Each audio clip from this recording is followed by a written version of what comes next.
Hello, and welcome to tutorial number 15. This tutorial will explain how to create a connection between the events system of the EDS, and events generated by the spatial model.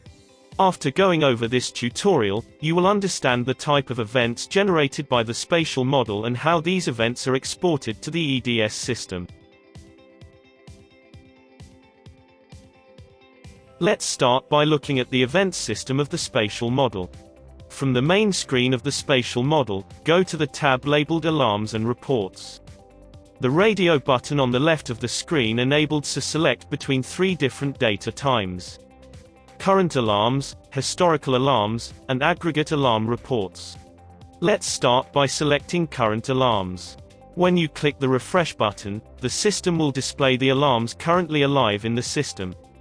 You can see that for each alarm are listed the object number, cluster name, station to which it belongs, a description, start date, trigger date, and alarm age in minutes. The last update is also listed, which is when the engine lately treated this alarm of the spatial model.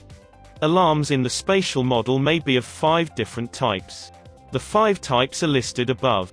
The first one is the limit violation, LV. This happens when the specific measurement value is above the high or below the low limit of the station. The second type is poor limits. It is generated when the ratio between the spatial and user limits is higher than 50%. The third one is poor prediction. It is generated when the ratio between the actual and the predicted values is greater than 25%. No data is generated when one of the stations has no data for generating prediction. The last type of alarm is the triplets alarm. It is generated when the ratio between two pairs of a triplet is above the critical value. On the lower side of the screen, there are the filters. They filter the data by cluster, measurement, and station. When the spatial engine detects an alarm, the start time is recorded, and the engine starts to count the alarm's age in terms of minutes. When the alarm is over, the engine records the trigger time. This continues as long as the alarm is alive, which means that the value is outside of the prediction limits. When the alarm is over, it goes to the historic alarms table. The historic alarms table displays a list of the alarms that ended in the system. The difference between current and historical alarms is that while present alarms are still ongoing, historical alarms have already ended.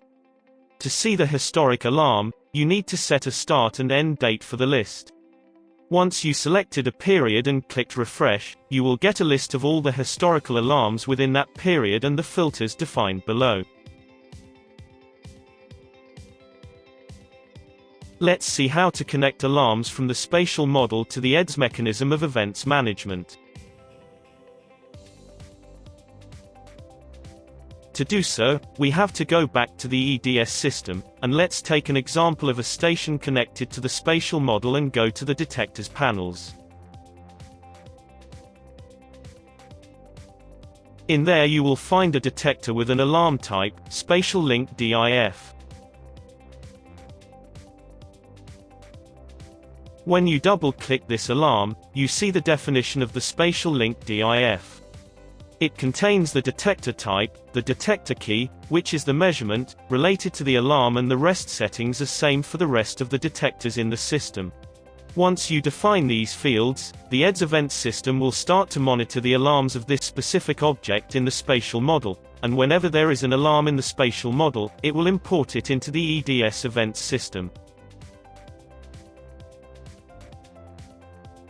Thank you. We hope this tutorial was helpful and clear.